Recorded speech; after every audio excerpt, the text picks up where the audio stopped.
So as a final point to our way into the discussion for the course, to what do we refer when we speak of modern technology, and why is it so unusual that we should study it from the point of view of religion? As we've done in the previous two discussions, let's first define the term and then explore it a bit further. Technology, like many English words, comes from the Greek language. Derives from techne, which refers to two basic categories of ideas.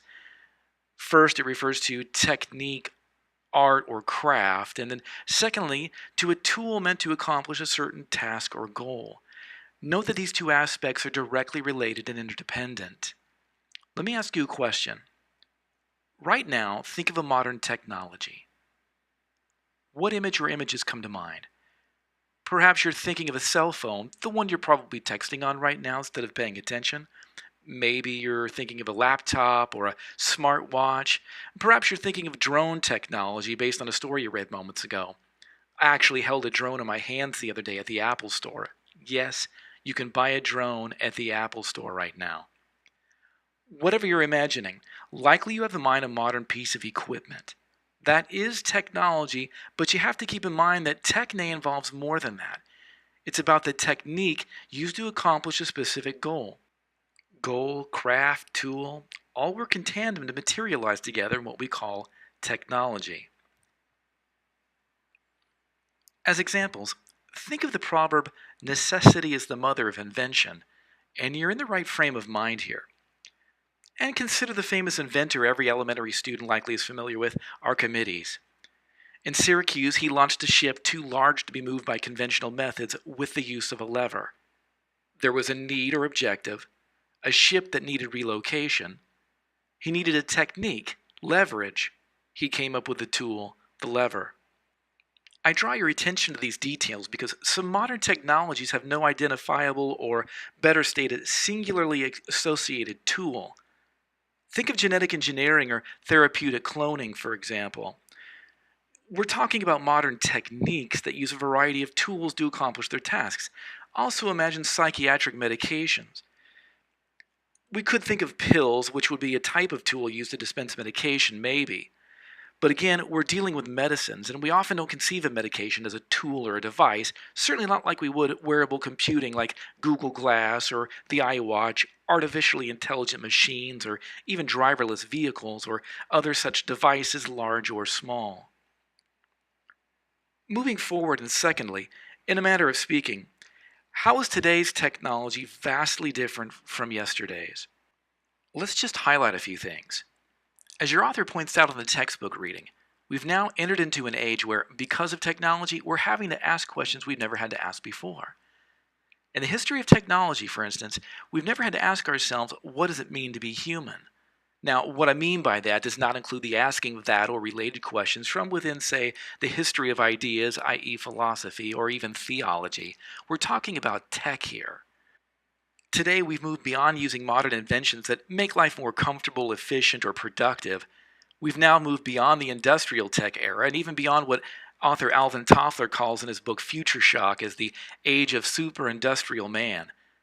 Now we found ourselves in what the author of a cover story in a 2013 issue of Foreign Policy magazine described as the hybrid age, the age in which humans and their inventions literally merge together in a synthesis of coevolution.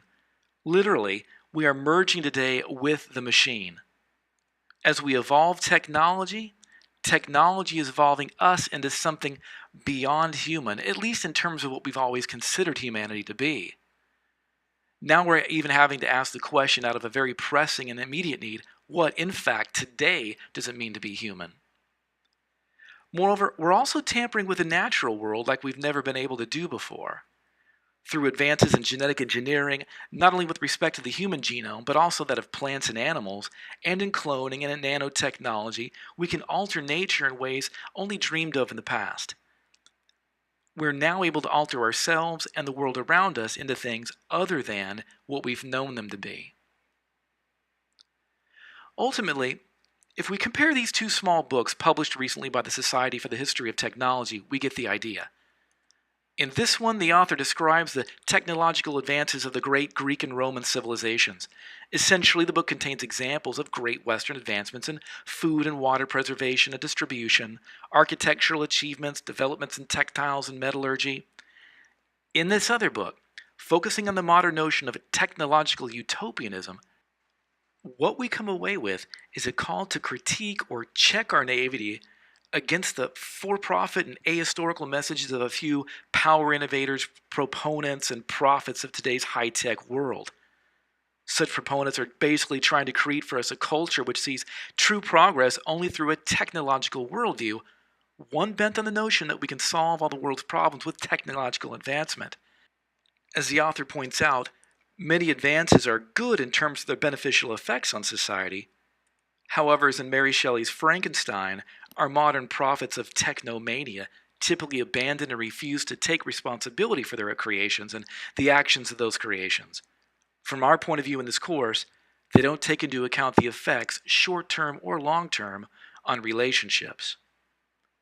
Let me tell you a true personal story to bring this three-part session to a close. Try to imagine the following scenario the best you can. A good friend of mine approached me in my office not long ago. I hadn't spent much time with him lately, and so when he sat down in front of me, he began to fill me in on the latest. He pulled a photograph from his wallet, held it up, and said, "Take a look. Here are my new grandkids, all 4 of them." I was shocked because I knew none of his kids were married, nor was his only daughter pregnant. He told me that his daughter had donated her eggs to an Ivy League-trained doctor in China, whom she met online without anyone knowing about it, at least not anyone knowing about it in the family. The result, with the aid of 2 surrogate mothers, was the birth of 2 sets of twins. The doctor was legit, he said. In fact, his mother and father-in-law were presently in China, hanging out with him and attending to the kids. He went on to mention that he was just as shocked and surprised as I was, because he was caught off guard by the whole thing. He went on to say, "She just did this on her own. And what really freaks me out, Stuart," he continued, "is when they say, 'Look, Dad, this one has your eyes.'" I asked him how he was handling it all. And he said, "You know, Stuart, if I could take just one of these issues involved in this whole experience, it would probably take me 5 years to come up with a rational opinion about it. And you know, this sort of thing is happening all the time, around the world, and with no consideration of the effects it has on all the families involved, nor on the kids themselves.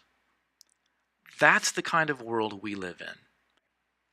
Technology is enabling us to do all kinds of things, some beneficial, some precarious, and we don't have the luxury of long-term study to properly evaluate them because new technologies are developing and being applied at an ever-increasing rate.